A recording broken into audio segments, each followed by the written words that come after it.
CNBC-TV18.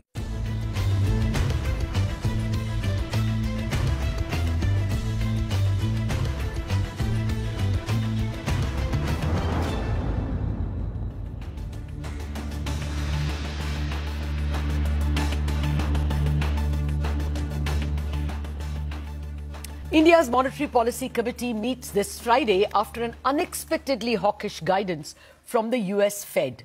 So how will the Reserve Bank and the MPC think about this global sell-off, the rupee fall and the surge in US yields and the US dollar? And what will they do in terms of rate action? As always, CNBC-TV18 Citizens Monetary Policy Committee meets ahead of the official MPC to give us their views and their votes. Joining me now are the chairman of our MPC, former chief statistician, former chairman of the Statistics Commission, Dr. Pronab, and our members, Samiran Chakraborty of Citi, Soumya Kanti Ghosh of State Bank of India, Sonal Varma of Nomura, and Sajjid Chinoy of JPMorgan India. Gentlemen and Sonal, thank you very much indeed. I guess I will have to discuss a bit about the US Fed, but let me first start with the domestic impulses. Samiran, that to you. Do you think there are enough worries even on domestic inflation, even without the Fed prodding us? So, Lata, to start with, I think the inflationary trend over the last 2-3 months have been somewhat benign. On a month-on-month sequential sense, things were coming off more or less in line with what RBI's forecasts have been.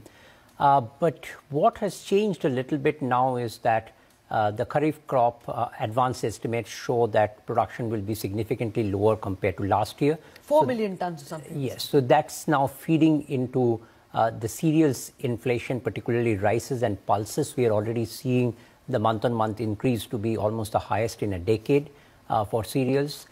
And now on the other extreme, there has been excess rainfall in certain areas, which is affecting the vegetable production and vegetable prices, which is showing up in the daily data as well. So both the cereal and the vegetable prices means that the September print, which was anyway supposed to be slightly higher than the August print around 7.4, has more upside risk.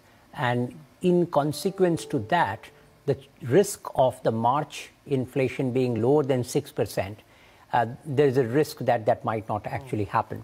So from that perspective, MPC will need to be a bit more cautious. And on growth front, there is enough and more signs that growth is still holding off at a pretty good level, which in turn means that the current account deficit problem could be more persistent, where India is growing at a much faster rate than the rest of the world. Oh, yes, that sums up a lot of the problems that growth throws up. But let me ask Dr. Sen the same question. Sir, how have you gauged the robustness of growth, even if it is skewed, and more importantly, if inflation is getting more entrenched than we thought? No, in fact, I do have some concerns about growth. I think we are taking growth a little bit for granted, and I don't think we should, at least at this stage. And I can elaborate. So just a word, sir. Credit offtake is like some, 9-10-year high, 16.2% when we last heard from RBI. This is correct. So, but remember, all of that is in the face of actually fairly high inflationary numbers. Yes. And so that this is bound to happen, it's not surprising. But on growth, I think there are issues which we should be a little concerned about, not the least of which being the likely weakening in the global economy as we go forward. But as far as inflation is concerned, well, I completely agree with Samiran on that inflation, I think, is a less of a concern. There is some concern on the agricultural side, but now we are in a situation where we do not have an overhang of excess money supply in the economy. So the likelihood of that spilling over into core inflation is much lower today than it was earlier. So on the inflation front, I think a little more sanguine than Samiran does. On the growth front, significantly less so. Oh, okay. Well, let me then toss this to Sajjid. Sajjid, if you looked at the import-export numbers, even if crude falls, it looks like our imports will be heavy. I was just looking at the non-oil import and the non-oil export. Non-oil imports has grown 30% April to August. Of course, with oil, it has grown 45%. So is not domestic consumption fueling imports? Should that be a worry for MPC and RBI?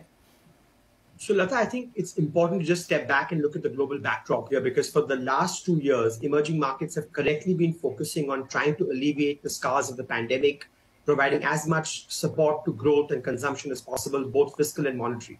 But now the global backdrop will force a different repurposing of policy priorities at home. Just think of what's happening globally. The good news is that the global recession that we had all worried about 2 months ago when we did this in August, the odds of that have significantly receded. The US is showing much more resilience, both in terms of households and corporates. But the worrying part about that phenomenon is that the disinflation that globally one had expected is going to pan out more slowly, and developed market central banks will have to be far more aggressive going forward. And we've seen that across a number of central banks just in the last 2 weeks. So what emerging markets are now faced against is much higher global interest rates, the dollar, which is the strongest in 20 years. And even though commodities have begun to correct, as they normally will when the dollar strengthens, these are still relatively elevated. And this is the trifecta that emerging markets have to worry about. So I would argue, no matter where growth, what the growth concerns are, policy will have to pivot towards macroeconomic stability, because as you alluded to, in many emerging markets, higher commodity prices and the growth recovery have meant current accounts have ballooned to elevated levels. Fiscal policy in many emerging markets is elevated because of the response to the pandemic. And these twin deficits will force both fiscal and monetary to tighten. So I think the RBI will have to keep one eye on domestic inflation dynamics. I agree that at the margin, things have certainly improved, but the fact is we're still looking at 6% plus inflation for much of the next 6 months, and this is on the back of inflation being at 6% for the last 2.5 years. Again, the good news is inflation expectations have begun to harden, but what you don't want is for inflation to fester at these levels so that inflation expectations re-accelerate. So no matter what the growth concerns are, I think India, like many other emerging markets, will have to now pivot towards preserving and protecting macro stability. Macro stability, exactly. So, Sonal, repeatedly the RBI tells us that, we only look at domestic impulses when we set interest rates, and the MPC is specifically mandated to only look at domestic inflation targeting. But can they ignore the Fed? I mean, will not US rates at 3.7 be the biggest input into the policy making? Lata, I think it will be one of the inputs. It's not the biggest inputs. It needs to be seen in the context of the overall macro dynamics. So, for instance, in the last 2 months, clearly a much higher terminal rates in the US is a concern, and that in turn is triggering more currency weakness. So these two issues basically potentially call for higher policy rates in India. On the other hand, from a medium-term perspective, the hawkish Fed and recession concerns have also led to a decline in commodity prices, particularly oil. Now, there is uncertainty on how this pans out, but oil prices have come off. And growth concerns are rising. I agree with Dr. Sen. The forward-looking outlook on growth looks materially weaker. So it's the overall context. Net-net, I think that in a flexible inflation targeting regime, monetary policy has to focus on the indirect spillovers of a weaker currency. We still have ample FX reserves. There are lots of administrative and regulatory measures that can be announced to slow the pace of depreciation. Now, the current inflation, underlying inflation in India, even keeping Fed aside, is relatively high. The core momentum is running at close to 6%. So that in any case argues for more front-loaded tightening. But from a medium-term perspective, the domestic growth outlook looks actually much weaker, which should lead to a moderation in underlying inflation, although that hasn't panned out as of now. So I would separate the near-term versus medium-term outlook and front-loaded response versus what the medium-term policy response should be. Okay. Well, then I am going to ask you both questions. What is the current rate action and what is the peak rate from the RBI? Soumya, I want to continue with this problem that the MPC may face, that we can't do things just because the global central bank is doing. Our mandate is domestic inflation. Now, what is the Fed telling us in the dot plot? That they follow PCE, they don't follow their CPI. Their PCE, their personal consumption expenditure inflation, they're expecting it to fall from 6.3 now to 2% or some 2.3% in 2024. But RBI has almost told us, the governor in various conversations, that our inflation will fall to 4 only in 2024. So basically it looks like our inflation is going to be more sticky, and in a couple of years it will be higher than the US CPI. Won't that be a factor?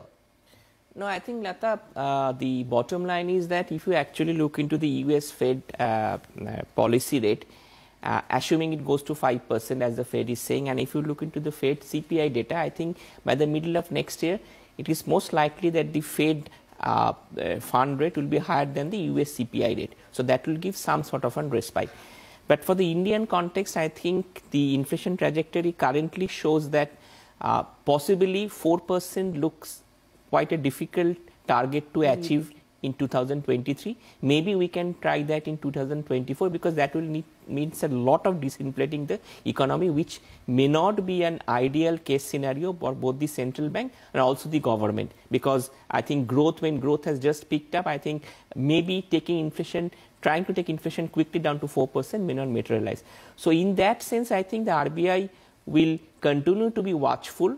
It will continue to front load the rate hikes. It has done the front loading the rate hikes. It has front loaded the liquidity management, the inflation projections. And I think the policy also, these policies, RBI will also try to front load the rate hikes and possibly try to get ahead of Fed curve, in the sense that when the Fed, if I look at the Fed dot plot, this year I think another 75 and 50 basis rate points are guaranteed. So I think the RBI rate cycle could continue till December. After that, it could take a pause and see how can take the inflation down to 4%. But as of now, the medium-term target is to get it down below 6%, because the mandate wants that it should be below 6%. Yeah, no, but let me just extend that, Samiran.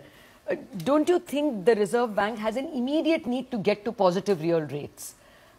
I mean, it depends on how you define the real rate. Typically, they are looking at 5%. So should we not, should it not be 1 percentage point higher? What I'm trying to say is that if you're looking at defining real rate through expected inflation, then RBI is very well right in pointing out that real interest rates have already almost turned positive. But in certain exceptional times, real interest rate might have to be calculated on the basis of actual inflation rate rather than expected inflation rate. If you take that sort of a view, then RBI needs to do more. In fact, even for Fed, the same thing holds, that in certain context, it makes sense to raise rates to the point of actual inflation. I don't think in Indian context we have reached that point where we have to experiment with that. But that will be a very critical policy question, that whether we have to get into that point where our policy rates will be higher than actual inflation. Okay, actual current inflation and not expected inflation. Okay, from what you all are all saying, looks like all of you are going towards at least a 50 basis hike, or at least many of you. I have to take a quick break, but thereafter a bit of questions on the liquidity scenario, because we went into a bit of a deficit in the past week, and the vote and the stance, all that after the break.